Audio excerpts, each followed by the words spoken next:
really delighted to be introducing Evan Thomas this evening. He's a longtime friend of Lys's and mine, and I'm sure very familiar to many of you. Evan's not only a wonderfully fluid writer and an engaging guy, he's someone who's enjoyed two remarkable careers simultaneously. One living in the present as an accomplished journalist, the other living in the past as a first-rate historian. In journalism, he's been a must-read byline for decades. After nearly 10 years with Time magazine, Evan moved to Newsweek in the mid-1980s and stayed for more than 20 years as Washington bureau chief and assistant managing editor, and then editor at large. He was the lead writer on some of the greatest stories of the day, with a very impressive ability to take large quantities of information and blend them seamlessly into flowing prose. He's also been a mainstay on television as a commentator, and among his broadcast claims to fame is his number of appearances on Charlie Rose. more than 40 times and still counting. And I guess because he likes to get out of Washington every now and then, he's taught writing and journalism at Harvard and Princeton. As a historian, Evan has made his mark writing impressive biographies about Edward Bennett Williams, Robert Kennedy, John Paul Jones, and Dwight Eisenhower. In Very Best Men, he profiled four figures who ran covert U.S. operations in the 1950s and 60s. In The Wise Men, he and Walter Isaacson told the stories of a handful of outsized U.S. government personalities who shaped the post-Cold War period. And in the best-selling Sea of Thunder, Evan chronicled the conflict in the Pacific during World War II. In Being Nixon, his newest book, Evan provides a well-researched, updated view of our controversial 37th president, whose very mixed legacy many of us are still wrestling with.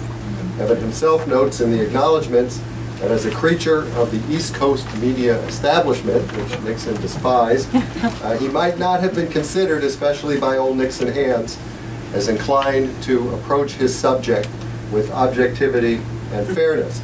But Evan is known for his balanced reporting and knack for clearly articulating complex topics. He set out to try to get past what he calls the cartoon version of Nixon and explain with even-handedness and insight this deeply flawed and infamous, but also complicated and intriguing political figure. And judging from a number of favorable reviews so far, he succeeded. So, ladies and gentlemen, please join me in welcoming Evan Thomas.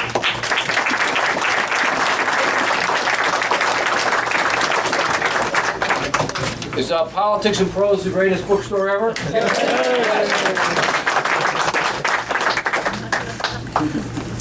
The first time Richard Nixon ever kissed a girl was on a stage. He was a senior in high school playing the role of Aeneas in the Latin club play of the Aeneid. He was supposed to kiss Queen Dido. Nixon was clumsy and in some pain. His boots were too small for his big feet. And when he leaned over to kiss Queen Dido, the audience of Whittier high school kids, heretofore bored, erupted into jeers and hoots and catcalls. The hooting and booing grew so loud that they had to stop the show. Quote, "It was an unbelievably horrendous experience," Nixon later recalled. The role of Dido was played by a girl named Ola Florence Welch. Quote, "I just about died," she remembered. In her diary she wrote, "Oh, how I hate Richard Nixon." That kind of experience might have discouraged another man from wanting to ever be on stage again. But in college, Nixon went on to be a successful actor, and of course an actor on much greater stages. In 1952, when Nixon was giving his famous Checkers speech to the then largest TV audience ever, his old drama coach, Al Upton, who was watching it all on TV, cried out, "That's my boy, that's my actor." What's more, Nixon got the girl. Ola Florence changed her mind about Nixon. In college, she was Nixon's girlfriend for all 4 years. They almost got married. Judging from the photos, Ola Florence was cute, even sultry. She later wrote of Nixon, I thought Dick was wonderful, so clever, so strong, so articulate. She did add there was no hanky-panky, but she thought he was, quote, really quite handsome. There was a lot that surprised me as I wrote this book. We have this dark view of Nixon, and there was a dark side. I'll get to that. But as Brad said, I wanted to get past the cartoon version. We think we know Nixon, Tricky Dick, but what was it really like to be Nixon? That's what I set out to try to find out. There's one question that particularly tugged at me. How could someone who was so shy and so awkward be so successful at politics? How could this shy man become one of the most successful politicians of the 20th century? And he was painfully shy. He was so bad at small talk that sometimes he couldn't talk at all. He would just wave his arms. He was given to blurts. We've all done this at cocktail parties, of just blurting things out. Nixon ran into Mrs. Kennedy, Mrs. Jacqueline Onassis, Kennedy Onassis at Martin Luther King's funeral, and he said, "Oh, Mrs. Kennedy, this must bring back memories." He was always trying to impress the press and show what a tough guy he was. And before he started his campaign in 1968, they summoned Walter Cronkite, the great anchor man, up to a hotel room and gave Walter a drink. And said, "Walter, I'll have a drink." And Nixon said, "I'll have a sherry." And then he thought to himself, that might not be manly enough, so he said, "I'll have a double sherry." Nixon really didn't like people, so that they wanted to get the steak dinners. To cut them short, they had a stopwatch on them. They got steak dinners down to 58 minutes. And they did it by eliminating the soup course, because Nixon was all physically awkward and spilled soup all over his tuxedo. Nixon's explanation was that quote, real men don't like soup. Nixon was afraid of people, and yet at the same time he loved to plunge into crowds. He had this, you've seen this familiar thing, he would do this victory salute. He got that, that's actually from Winston Churchill and then Dwight Eisenhower, but Nixon adopted it. And by 1970, that V, that was a peace sign. So Nixon loved to taunt anti-war protesters by giving them the peace sign. And in late 1970, October 1970, he's speaking in California, and he causes a riot, actually, by taunting anti-war protesters. They start throwing rocks and garbage at him. He's president of the United States.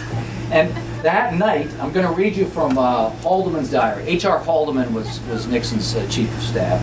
And here's Haldeman's diary entry for that night. After arrival in San Clemente, the P, Haldeman called him the P, went home, then kept calling with ideas about how to push the line. Then he called and asked, "How are things at your place?" I said, "Fine," and started to talk. He interrupted and said, "We're having a fire here." Laughed and said the house has caught fire from his den fireplace. Told me to come on over. Place full of smoke, hoses, firemen, and water. Not too much damage. Pete took me in his bedroom. He was padding around the patio in pajamas, slippers, and a weird bathrobe when I arrived, and said there was no problem. It was full of smoke. I could hardly breathe. He said he loved smoke and would sleep there. I talked him into the guest house. We went over there, had a beer, talked about the day, finally to bed, 1 a.m. A really weird day, especially the last parts of it. He was very tired, but in great humor. Pulled down his pajamas and showed me a horrible bruise on his thigh from motorcade in Rochester. All through the day, he delighted in giving the V sign to peaceniks. Imagine being H.R. Haldeman. Haldeman once called Nixon the weirdest man I ever met. So how did Nixon do it? How did this shy man, this lonely, poor boy, this outsider do it? Well, the key was he was an outsider who knew how to play on the hopes and fears of other outsiders. When Nixon got to Little Whittier College, there was a cool guys fraternity, the Franklins. Nixon responded by forming a fraternity for the uncool guys, because he understood there were more of them. And there were more outsiders, and that's how he got himself elected student body president. He would stand, he didn't have any friends, but he had a lot of votes. He would stand on the steps handing out sticks of chewing gum to people as they came by. And he got himself elected student body president, and there was a formula that he used again and again and again. By 1970, he came up with that famous phrase, the silent majority, because he understood in 1970 that most of the country, the silent majority, resented the elites. They were anxious about riots in the street and student protesters and the inner city, and Nixon tapped right in by playing to their fears, but also to their hopes, to their patriotism. By 1972, this shy, awkward boy won one of the greatest landslides in history. He won voting groups that no Republican had won before. He won the Catholic vote for the first time for Republicans. He won 35% of Democrats in 1972. And yet, he was still haunted by the cool guys. One in particular, John F. Kennedy. Nixon and Kennedy were friends in Congress. Their office was across the hall from each other. And Nixon recognized something in Kennedy. They were both shy. Nixon actually and Kennedy had a lot in common in that sense. They were both shy men, and they were friends. Kennedy actually gave Nixon a campaign donation in 1950, or from his father, really, for $1,000, which is about $20,000 today. But then, of course, they ran against each other in 1960, and many of you have either seen images from that debate, Kennedy cool and tanned, and poor Nixon sweating through his bad makeup. Nixon prepared by grinding all day long, over-preparing. Kennedy prepared by taking a nap and listening to Peggy Lee records. and it was just a terrible defeat for Nixon, obviously. But what really got to Nixon was that Kennedy was quoted as saying that Nixon had quote, no class. That was deeply wounding for Nixon. Even worse, Nixon believed, for some reason, that Kennedy had stolen the election. That he had, in Illinois, as you all know, there's a lot of historians today think probably Illinois was stolen by the Democrats. Now, Nixon would have needed one more state to win, but Texas may have also been stolen by LBJ. And Nixon felt that he was the good guy by not protesting this, by not challenging that election. But he was bitter. He was bitter. One thing that's important to remember about Nixon, we think of him as the great dirty trickster. Nixon always thought the Kennedys were better at dirty tricks than he was, that he was catching up with them. His later attempts to use the IRS, he thought he was playing catch-up ball. Bobby Kennedy had Nixon audited 3 times by the IRS, in 1961, 62, and 63. Nixon thought the Kennedys were better at dirty tricks. He wasn't entirely wrong about that. I wrote a biography of Bobby Kennedy. The Kennedys were pretty good at dirty tricks.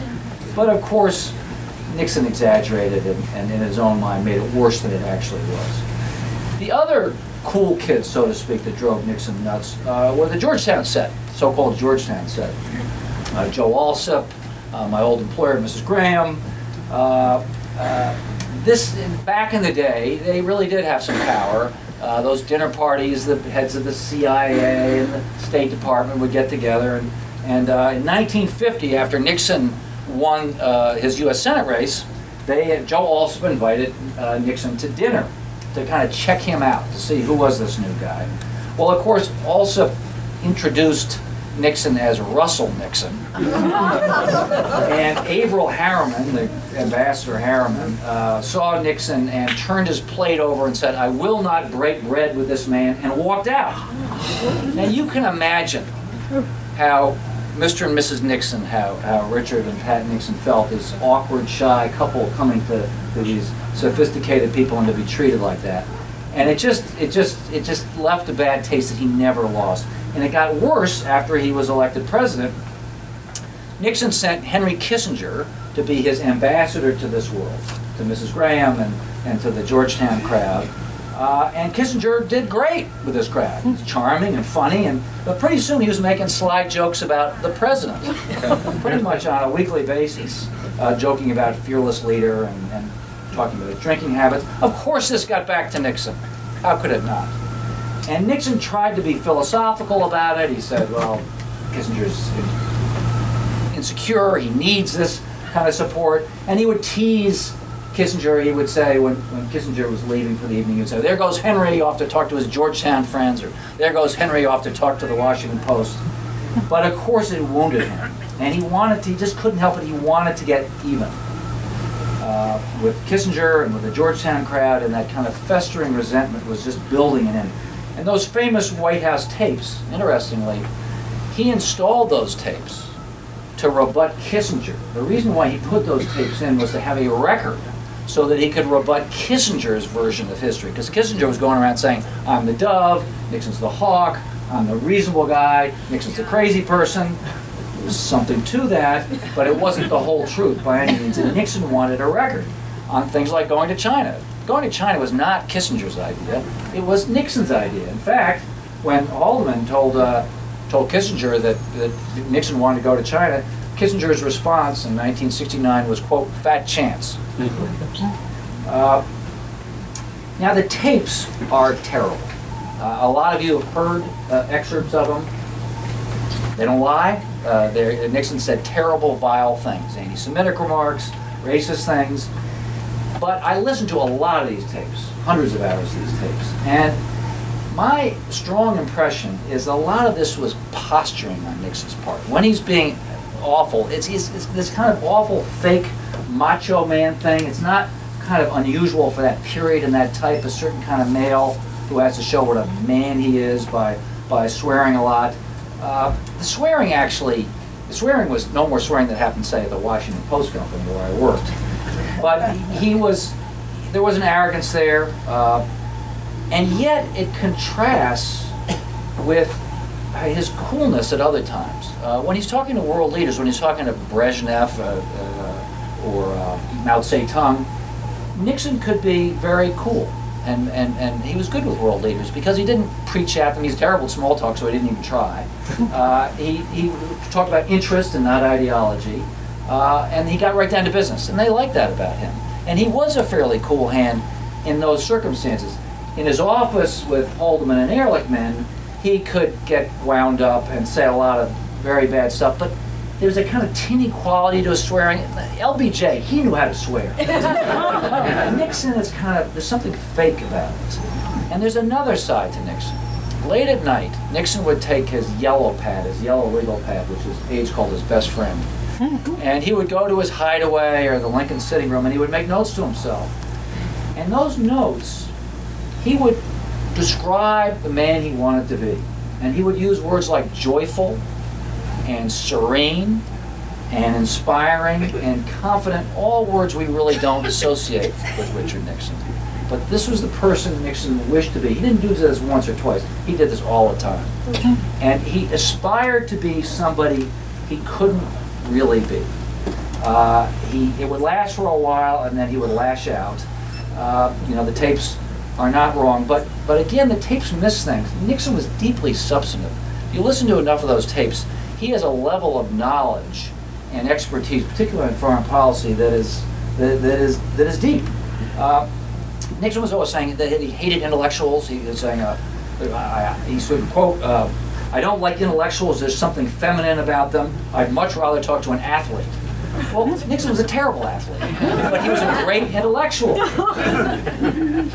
I asked the Nixon Library to show me his private library, and they did. He would read heavily into political theory, philosophers, political biography, everything Churchill ever wrote, underlining and making notes in the margin. He read much more than the normal president because he was shy and lonely. He had a lot of time to read. He didn't want to talk to people. He was always going on about Harvard. He was, none of them in the cabinet, do you understand? None of those Harvard bastards. Well, of course, he hired lots of Harvard guys, including his two top aides. Henry Kissinger was a Harvard professor. Daniel Patrick Moynihan, his domestic advisor, was a Harvard professor.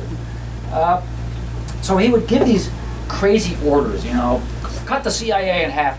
His staff knew to ignore a lot of those orders, that he was just venting and blowing off steam, but not always.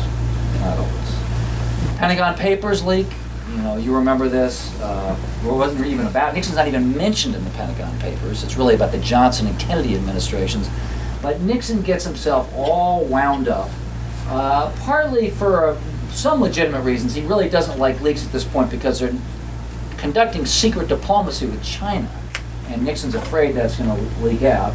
But he just gets himself all wound up, and he wants the FBI to come in and spy on Ellsberg, the guy who leaked the papers. He wants the FBI to come in and dig up some dirt on Ellsberg. Well, J. Edgar Hoover refuses. Partly because Hoover, shrewd politician that he is, can see that the wind is changing.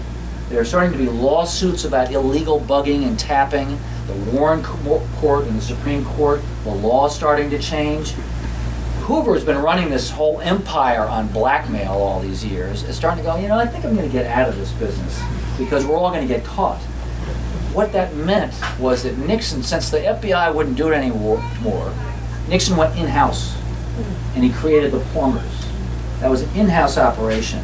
And it all sounds all terribly sinister, but the thing about the plumbers is that they were clumsy. They were bad at it. Liddy and Hunt were galoots. They may have once been FBI and CIA and all that, but they were actually ham-handed. Hunt had been dumped on the White House by the CIA. They were trying to get rid of him. Richard Helms was just trying to find a job for Hunt to get rid of him. And the Nixon staffers just didn't realize, and they hired these guys who were bad at it and got caught.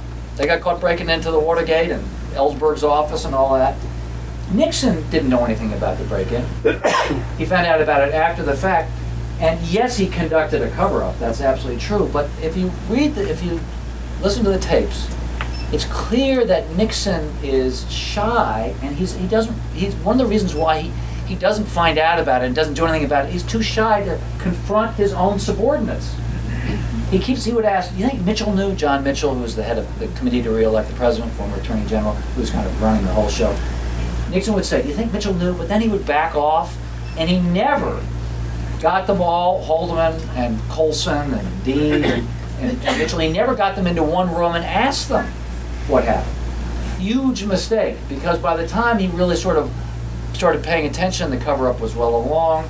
So Watergate, although it's been pictured as an evil conspiracy, and it was pretty bad, and a lot of illegal things happened, my impression of this was it was more Nixon's shyness and awkwardness and clumsiness and inability to confront his own subordinates that got him into trouble than anything else. His smart political instincts failed him. The end game was painful. I go into this in great detail in my book. His wife, Pat, who really had been close to him, I mean, a loving wife in many ways. Their love letters are very tender and moving from their early years. Both of them started drinking too much. They really stopped talking to each other.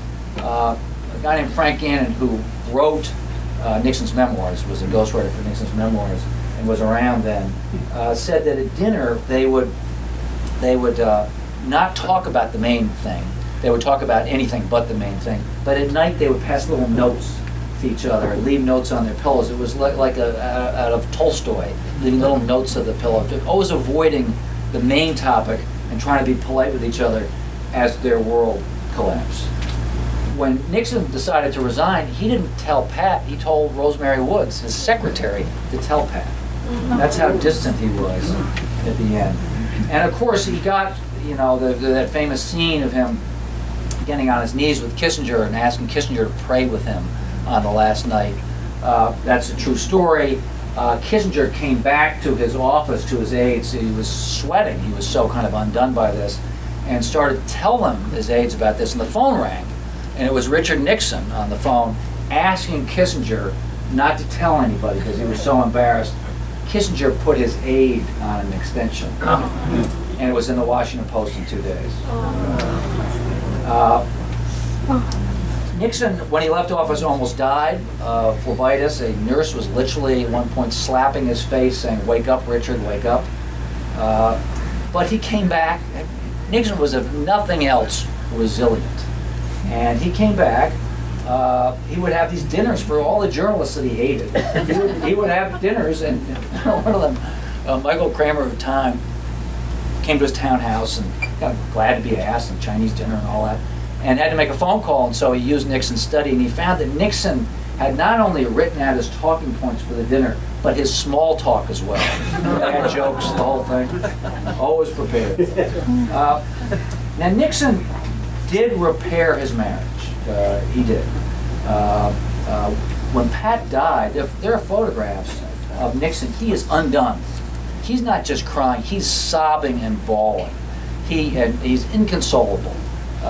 He may have had a weird, to use one of Haldeman's favorite words, a weird marriage, but it was in its own way close, and she stood with him, she backed him up, and he really missed her when she died, and within a couple of years he himself was was dead.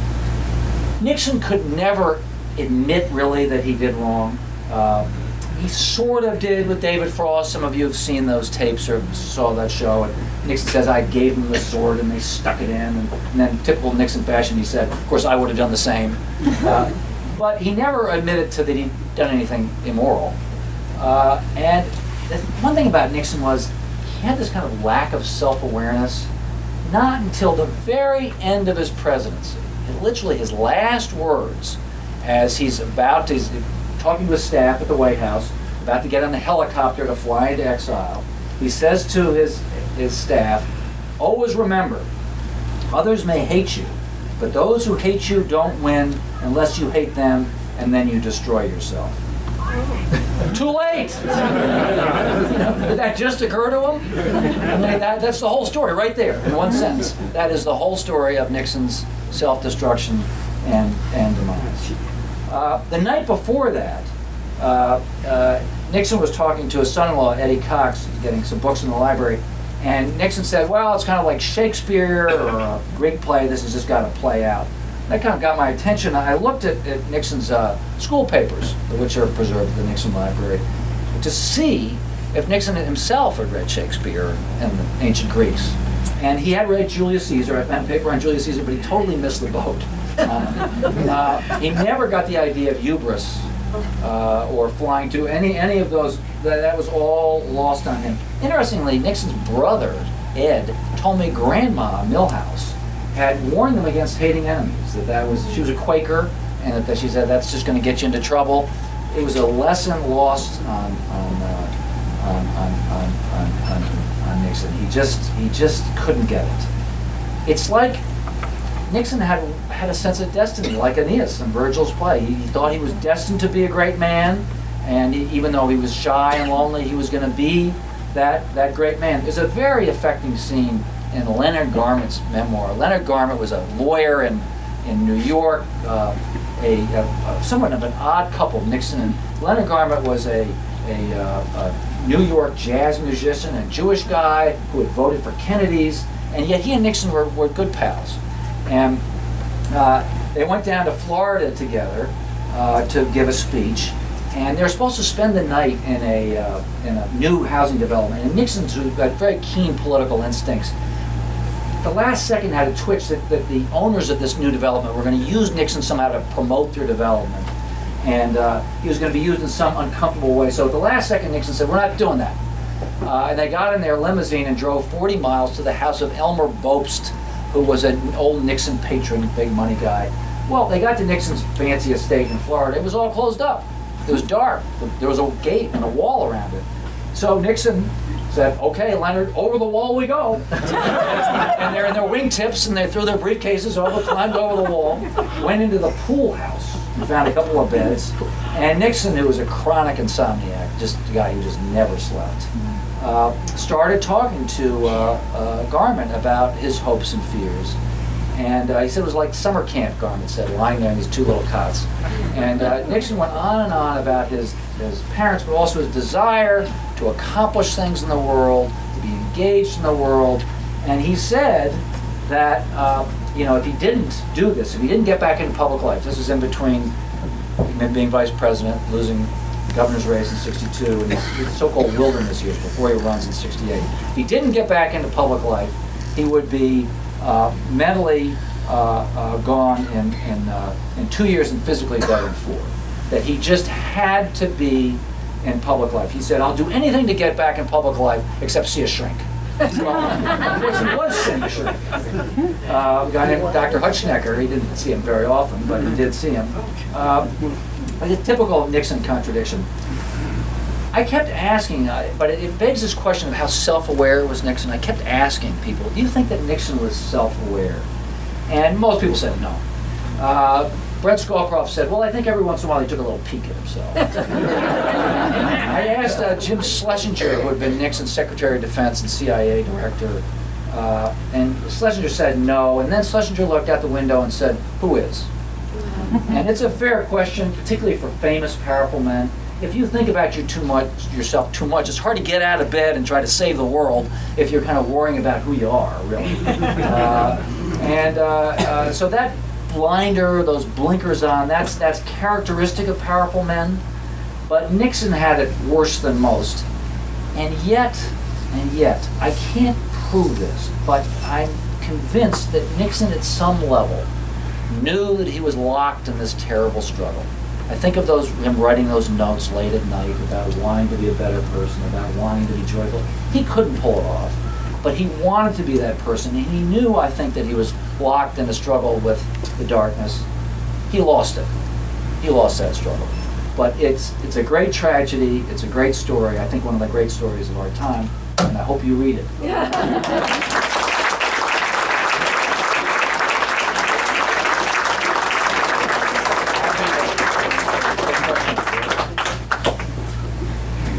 Sure. I'm a veteran, and I lost 4 people in Nam after he was elected Yep. to end it. I lost 4 under Johnson. Yep. Do you think he really did his best to get us out of Nam in an orderly, fast, Yeah. or did he drag it out for re-election's sake? This is a very fair question, and there's a huge scholarly debate on this very thing. It's called the decent interval. You know, There is a theory, and there's a lot of evidence to prove it, that Nixon and Kissinger were cynical. It goes like this, that if we pull out, or if we pull out too fast, Saigon will fall, we'll be blamed for it, and I won't win the 1972 election. And there's some evidence on the tapes that they talk that way. But there's also a lot of evidence running the other way that Nixon did want to win. He would get mad at this fourth-rate pissant little country, oh, how come we can't win? And he would urge the military to try harder, and he would have these spasms of violence, really, of bombing in 1972. He did it a little bit in the fall of '69, famous Christmas bombing. So the evidence is somewhat contradictory about whether he really wanted to win or not. Now, it begs a larger question. A lot of people have asked, why didn't we just get the hell out? You know, in 1969, a lot of people think we got the same deal in 1973 that we could have gotten in 1969. I don't actually buy that. Nixon was hung up on this idea of giving President Chu of Vietnam some breathing room, not just pulling, because if you pull out right away, the North Vietnamese were insisting in the negotiations, Chu's got to go. And only in the fall of '72 did the North Vietnamese, after we had bombed them heavily and mined the harbors, did the North Vietnamese come around to saying, okay, Chu can stay. Now, maybe it's cynical because they figure he's going to fall eventually anyways, but Nixon wanted to win that much, to win some breathing room for President Chu and for the South Vietnamese government. He did. It was only 22 months, I think, before they fell. You all know the images of that war was a bitter bit of business, and academics are going to fight over this properly for a long time because the evidence is very contradictory. You know, Bobby Kennedy used to say, well, I just get out of Vietnam. I don't actually believe that. I don't believe he would have, and I don't think he could have. One thing, we had 550,000 men there. You don't just get on a plane and fly home. he helped his brother get in the first. Right. So, you know, there's a lot of tendentious arguments on this whole subject. I don't think Nixon is without sin on this at all. I think the war probably was too prolonged, but it was a hell of a problem. And as I got into this, listening to the tapes and reading about it, I struggled to, in my own mind, think, how could this have been different? How could they have done this smarter, better? Nixon made huge mistakes going into Cambodia was a mistake. A lot of the lying and deceit was a mistake. You can see all sorts of mistakes. But it was a hell of a problem. He inherited a war with 500,000 men, a fierce enemy that wasn't going to give up no matter what, an uncertain ally. You know, I mean, ask President Obama about how hard it is to deal with uncertain allies in difficult places. How do you view the charges by Hitchens that Henry and Nixon colluded when peace talks were about to happen in '68 with Johnson? Yeah. They colluded with Chu and Key. True. To talk about this for a second is a little complicated, so bear with me for 1 second. In 1968, Nixon's running against Humphrey, and in October 1968, President Johnson decides to go for a bombing pause and then peace talks in Paris. And there's a lot of evidence that Nixon played foul here, that he had an emissary, Madame Chennault, the so-called Dragon Lady, go to the South Vietnamese and say, don't take this deal, wait till I get elected, and you'll get a better deal out of me. And the Johnsons CIA, National Security Agency, FBI were listening on the phone and caught Nixon playing this game. So there's no question that Nixon fiddled. I mean, he technically violated something called the Logan Act, which says private citizens aren't supposed to make foreign policy. But beyond that, Nick Johnson blew up and said, this is treason. Johnson did not expose Nixon on this for a couple of reasons. One is he didn't want to expose all his wiretaps on the South Vietnamese embassy. But also, there was at that time a kind of mutual non-aggression pact between political, I won't leak your dirt if you don't leak mine. Both sides would collect dirt on each other, but then a little bit like a nuclear arms, mutual assured destruction. So that's one reason why. But Nixon was guilty on that. Now, the counter argument, I'm sorry to go on about this. The counter argument was that Chu didn't need any persuading. He wasn't going to go to Paris anyways, because he knew it was better to wait for Nixon. And so that is the Nixon defense, if you will. It's not a great defense, but that it really didn't make any difference because Chu was not going to go to Paris anyways. Thank you. Thank you for coming. Quick question. You talk a lot about, obviously, Kissinger and Nixon. I'm just curious, because when you look at Nixon's whole life, obviously the issues that came up with anti-Semitism between how Nixon talked to Kissinger, did you ever find throughout his life any particular incident or event that kind of caused that thought? And also, did you ever find any issues when he spoke to Golda Meir and things like that? Nixon and anti-Semitism is a complicated subject. The tapes are raw. They're horrible. Nixon gets on this thing about the number of Jews in the Bureau of Labor Statistics, and he has Fred Malek make it count, and it's just awful. And that's not the only time. This happens on a number of times. Nixon had a kind of reflexive knee-jerk anti-Semitism, not totally atypical of his generation and his place, I gotta say, or of other presidents. I mean, Roosevelt and Truman used some bad words, and so, but Nixon was worse. But, as always with Nixon, complicated, because Nixon loved Golda Meir, and she loved him. In 1973, Kissinger and Nixon are playing it a little bit cute. The war breaks out, in the 1973 October War breaks out. And the Nixon administration wants Egypt and Syria to make some gains against Israel, because they think there'll be a better peace that will come out of it. But actually the war goes badly for Israel in the first few days. And Nixon realizes this, and the bureaucrats at State and Defense are dragging their feet on resupplying Israel. And Nixon says, send every plane. I don't want to hear this. We're going to save Israel. And they do. And they were cheering in the streets of Tel Aviv as those American planes flew in with those supplies. That was Nixon overcoming his bureaucracy, including Kissinger, who was resisting this. So Nixon was a hero to Golda Meir. So it's hard to reconcile these things. Nixon, was a odd mix. He was liberal on a lot of issues. He was early on race. He was President Eisenhower's point man with the Civil Rights Movement in the 1950s. He was actually friendly with Martin Luther King when the Democrats were ignoring him. It's hard. It is. I don't pretend to be able to reconcile these things. Nixon was very expedient for one thing. He did a lot of things politically where his motives were not met from his heart. They were because he would get votes. So you have to always see it through that filter. But I think Nixon himself was conflicted. Little things in his fraternity at a time of terrible racism. He insisted on taking a black member in his fraternity. He was an affiliate at Whittier. Everybody else was against it. When Nixon was at Duke Law School, a lot of open racism. Nixon spoke out against it. He's a Quaker. It's hard to put these pieces together. That's what made Nixon so fun to write about. It ain't simple. What is the range about the relationship between Nixon and Eisenhower? Talk about complicated. President Eisenhower appreciated what a good vice president Nixon was, and Nixon was a good vice president. He was responsible. When Eisenhower had his heart attack, Nixon stepped in a very measured way. Nixon was good going abroad, but Eisenhower didn't like Nixon. Eisenhower's son, John, told me, when I wrote about Eisenhower, he said, my father gave himself an order to like Dick Nixon. And Eisenhower was actually pretty terrible to Nixon. When he tries to dump him in 1952, the famous Checkers speech comes about because candidate Dwight Eisenhower, General Eisenhower, wants to dump Nixon. Nixon from the ticket over a fake slush fund scandal. Nixon has to go on national TV to save himself. It's extremely lonely.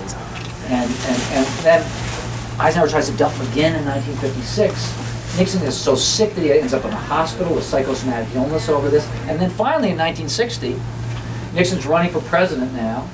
And at a press conference, Dwight Eisenhower, President Eisenhower, is asked by a reporter, tell us something that Vice President Nixon did to help your administration. And Eisenhower answered, if you give me a week, I'll think of something. And yet, Nixon's daughter married Ike's grandson. Nixon gave Ike's eulogy, and it was a very tender eulogy, you know.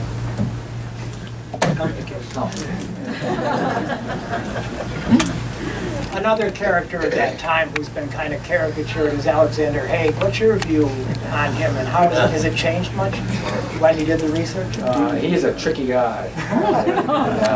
I mean, well, his own aide, a guy named Chuck Wardell, said to me that Haig is pathologically ambitious.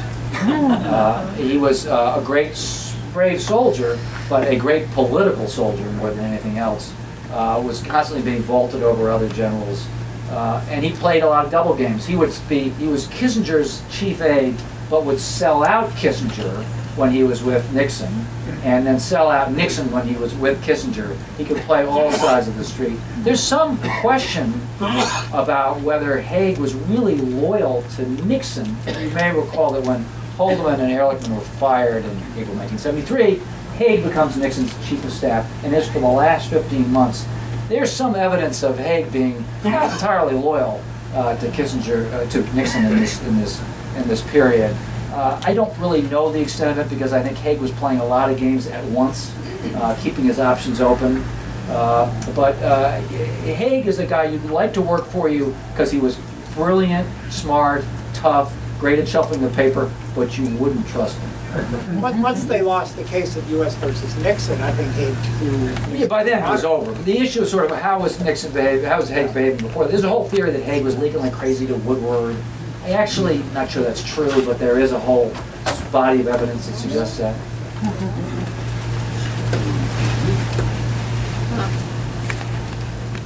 Thank you for coming. Would you be willing to speak a little bit about Nixon's campaign contributions, and in particular allegations about his involvement with the mob? I don't think he was involved. I know there's a theory about that, and I'm not an expert on this at all, but I don't think there's ever been any proof of that. Nixon, however, sold ambassadorships for $250,000 a pop. He's not the first president to sell ambassadorships, but they did it in a rather more grotesque fashion. I was talking to a guy named John Rose, who was working in committee to re-elect the president, and he recalled a phone call from Sonny Whitney, C.D. Whitney, who was a rich playboy who wanted to buy an ambassadorship to Spain. And Pete Flanagan, who was selling the things, was on the phone saying, Sonny, Spain, I don't think so, Sonny. Barbados, maybe?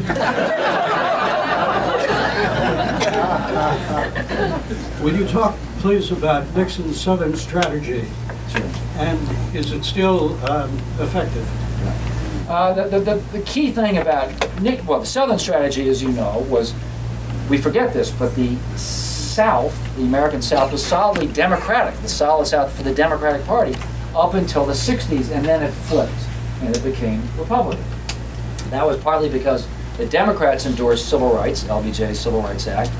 Brave thing. Think about this for a second. I'm here to talk about Nixon, not LBJ, but how brave it was for the Democrats to give away their natural base in the South for principle. But Nixon played on this, of course, because he wanted to cull the South for himself. And he used a lot of inflammatory language. He was against busing and all that. But with Nixon, it was always important, as John Mitchell, as Attorney General, said, watch what we do, not what we say. Because while Nixon was doing all of this rhetoric, he was quietly desegregating the public schools of the South. In 1970, the public schools of the South were still segregated, incredibly. Only about 10% of black kids went to integrated schools when Nixon came into office. Because of what Nixon did, within a couple of years, 80%. were. He totally transformed that and it's classic Nixon the way they did this. He said, I want to do this all under the radar screen, but they created these committees in each state of everything from Klan people to black militants. They brought these committees up to Washington. This George Shultz ran all this. Nixon was good at hiring people. George Shultz was a Nixon hirer. And they would bring these guys in, they'd let them fight with each other for a while. Then they would take them over to the State Department, give them a good meal. Mitchell would come in and say, we're going to enforce the law, which was desegregation. And then Nixon would summon them into the Oval Office, and he would say, this is the Oval Office, this is where the tough decisions get made. Now you have to make your decision. And every single one of those state commissions said, okay, agreed to desegregate. There was fighting over busing, but the numbers don't lie. The schools almost all desegregated in that period. The press was paying no attention to this. They were paying attention to the rhetoric, to the Southern strategy, and the rhetoric could be pretty bad. They weren't watching what Nixon was actually doing. Classic Nixon, watch what we do, not what we say. The Southern strategy obviously worked for the Republican Party, and Nixon, I'm not excusing him, Nixon knew how to play on fear. That's one thing that Nixon was really good at, was playing on people's fears. Their hopes sometimes, but their fears, and he did that with the Southern strategy. Excuse me, the mic here, please, excuse me. Following up on that, I've heard it's said that I agree looking back that a lot of the domestic policy was rather enlightened, but I've heard it said that Nixon didn't give a damn about domestic policy, only foreign policy, and whatever was accomplished was by some of his staff, some of whom were quite illustrious. He said that. I don't give a damn about domestic policy, what the plumbers are doing or what they're doing in Peoria. But he didn't mean it. He hired as his chief domestic advisor Daniel Patrick Moynihan, a Democrat, a Kennedy Democrat, who came up with a radical idea for reforming welfare. It was about 20 years ahead of its time. Now, it didn't pass, but Nixon took it pretty far. It was a guaranteed minimum income. It appealed to Nixon because it would get rid of all the bureaucrats. Nixon hated bureaucrats. But it was a radical idea, and it was actually a pretty good idea, and Nixon was very engaged with it. Nixon's record in this period makes him look like what we today would call a liberal. He created the EPA. Now, why did he create the EPA? Well, part of it was political expedience. Senator Ed Muskie of Maine, was a big environmentalist, and it looked like Muskie was going to be the Democratic candidate in 1972. So Nixon, who loved to confound his enemies by outflanking them, to try to sort of mess with Muskie by proposing and adopting the Environmental Protection Agency to get to the left of Muskie on the environment. It worked. Was Nixon sincere about that? Yeah, kind of. He did care about conservation. He gave mixed signals on it, but he was, he said, I don't, if I have to choose between business and the environment, I'm going to choose business. He said those kind of things, but then he would tell Chris DeMuth, his young aide, who was making these rules, he would say, when you make these rules, don't talk to Maurice Stans. Stans was the head of the Commerce Department, and they're linked to business. He said, don't talk to him, he'll just screw it up. You just do it, and then I'll take care of Stans later. Typical Nixon, pitting one aide against another, doing it by secrecy, but actually doing a lot. And Nixon's record on the environment, not just EPA, was pretty good. Now, typically, Nixon refused to invite Muskie to the signing ceremony between one of them, typical pettiness. But the record stands for itself. They did a lot on the environment. They created OSHA. They expanded Social Security from the elderly to the disabled. They spent way more on the arts than his predecessor. He got rid of the draft. He lowered the vote to 18. He introduced a national health care plan that Teddy Kennedy stopped, and on his deathbed regretted having stopped. Said, I'm sorry we stopped Nixon on that. That plan looked awful like the one that Barack Obama passed many years later. So Nixon, and he was engaged in all this. Ehrlichman was running most of the domestic stuff, but Nixon was engaged enough. Nixon it was an activist age, 1970. People believed the government actually should do stuff, as opposed to now.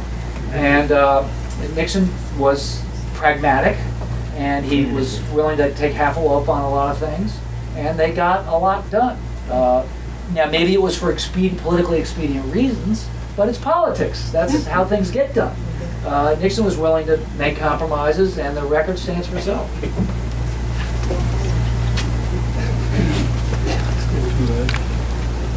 I was wondering if you could enlighten us a little bit on it. I go back with Nixon when he first ran for Congress, and he came to Washington. And I have had the biggest problem with him right from the beginning. I never thought he was trustworthy, okay? Tricky dick. Yeah, right.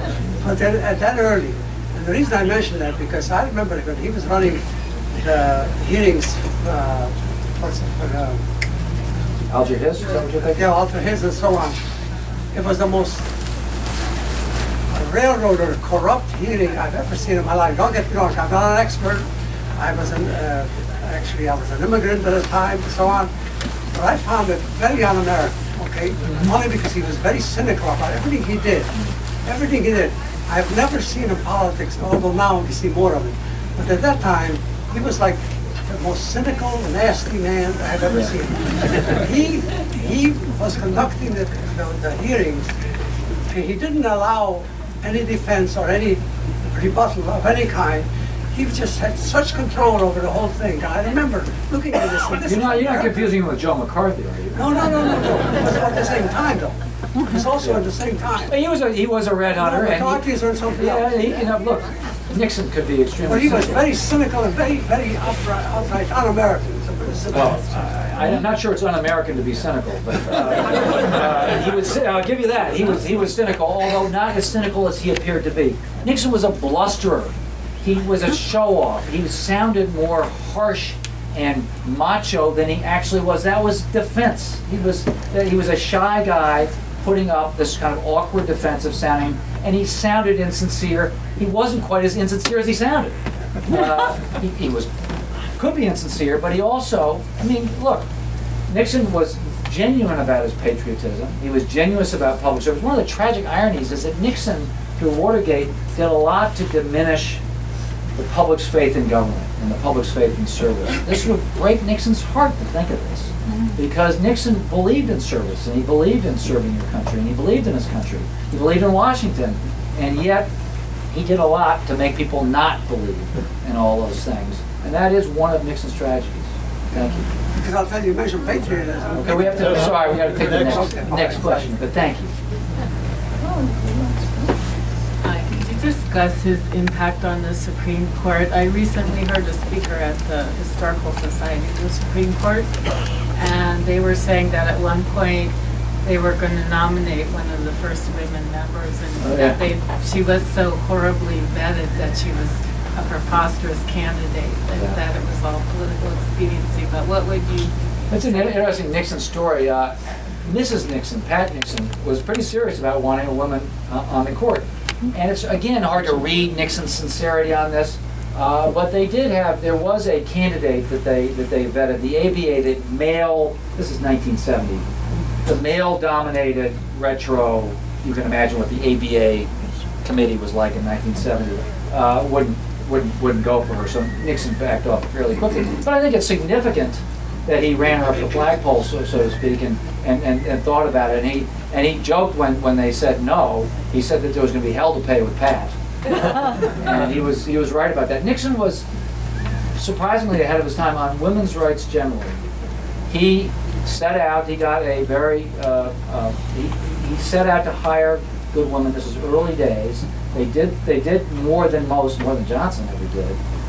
He got a guy named Fred Malek to find some women who'd gone to Harvard Business School, and they started appointing them. He put in a woman named Virginia Nowers, head of consumer affairs. He did start making some early appointments. He was not averse to that. In fact, he was in some ways ahead of the curve on that. He was also, they had daughters. He was a cold, difficult guy. He was a pretty good father. And very close to his daughters, who were tender with him.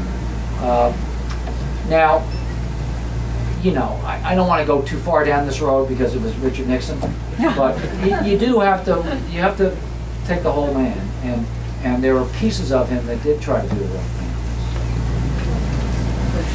As far as whether there was any reliable information about him being involved with corruption, I thought that in some of the more recently released tapes, that there was clear indication that there were conversations between Nixon and perhaps his lawyer when he was present about the release of Jimmy Hoffa from jail. And it was an agreement where, in effect, the Republicans got money for political use, and Jimmy Hoffa got out of jail with an agreement that he wouldn't be allowed to run for a position in the union. So that would be one instance where I think I'm not saying Nixon wasn't corrupt. I don't think he was mobbed up. The question was he mobbed up? Nixon took money, as all presidents do, particularly in that time, for questionable things. Lyndon Johnson did that. The Kennedy administration, believe me, Bobby Kennedy was not above doing that kind of thing. So it's shady, it's reprehensible, but it wasn't unique.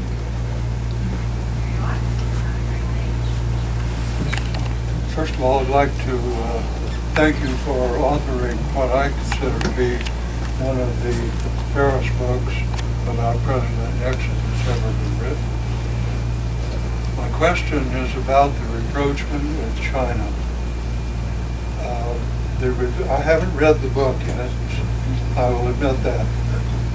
The review in the Wall Street Journal said you intended to minimize the rapprochement.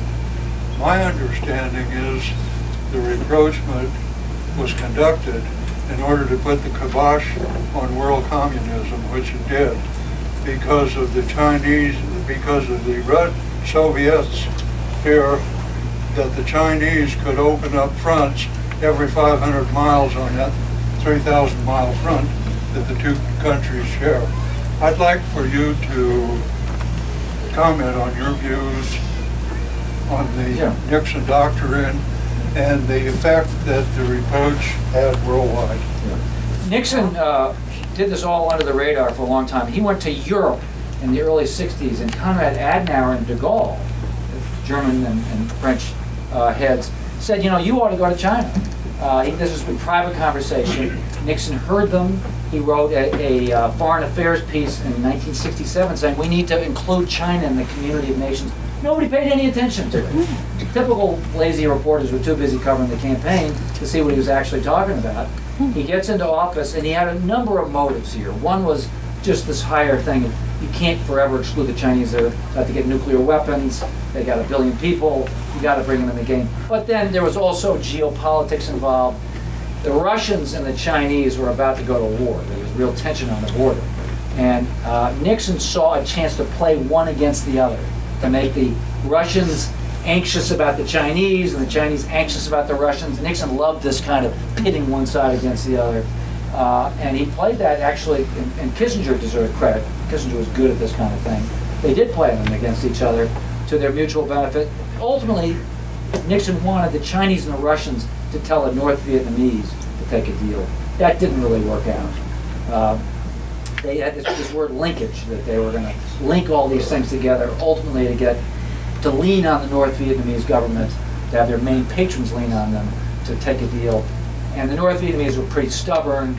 The Chinese and the Russians really didn't play ball, so that piece didn't really work out that well. But the fact is, Nixon went to China. Nobody else had done it.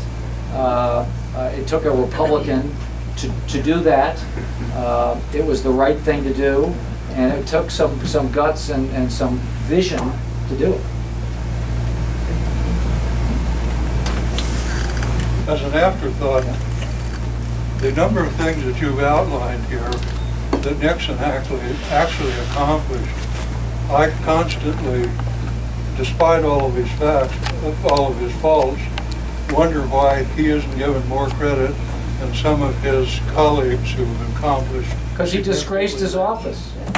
He disgraced his office. He's the only president to be driven from office, and he should have been. He did a terrible. He did terrible things, and he got caught. And our system caught him and ran him out, and they should have. But that doesn't mean that he didn't do some great things as well and some meaningful things as well. I mean, he's an anti-communist. He's the first president to go to Moscow to negotiate a nuclear arms reduction treaty. It was a flawed treaty, but Nixon did it. You know, nobody else did that. And he had that kind of activism and vision. He did imperfect things as well as really terrible things. But he did them. He was a guy who woke up every morning. What am I going to accomplish today, for better or for worse? But he accomplished a lot. So I grew up down the street from here, and my dad used to say he voted for Nixon 4 times, which seemed incredible, incomprehensible. Is that possible? Yeah, Nixon, among the things. Nixon, the shy, awkward guy, was on 5 national tickets. Only FDR did that. He won he was vice president twice, won both times, lost the presidency in '60, won the presidency in '68 and '72. 72 by the 3rd largest landslide in history. Won every state except for, I think, Massachusetts and D.C. That's the civilized world. I've got one question, and we're almost out of time, so we'll make this the last question. But now, I'm interested about the timing of doing biographies. I mean, you've got, a number under your belt now. Some biographies are done when the subject's still alive. Some are done decades later. Why is this a good time for a Nixon biography? And is there a sort of an optimal time? It's always a good time for a Nixon biography. I'm the 13th Nixon biography. There are going to be 13 more, I guarantee, because he's an endlessly fascinating, complex guy. I don't pretend to have broken the code on Nixon. I made a good run at it. There is an incredible amount of evidence now, to your timing question. Almost all the tapes have been released. It took years. Nixon fought it hammer and tongue. He knew what was on those tapes. He spent millions of dollars on legal fees trying to stop those tapes from being released. Almost all of them, except for about 700 hours of really personal stuff, are out now, including a lot of the classified stuff. So almost a lot of the documents are out now. So it's in terms of documents, you can't totally get into his head, but between the documents, Haldeman's diaries, Haldeman's personal note, Haldeman took notes on everything Nixon said, stream of consciousness, hundreds of oral histories. So the record is rich enough, but there'll still be more. There'll be new interpretations. That's the beauty part about history, is it's constantly being revised and improved.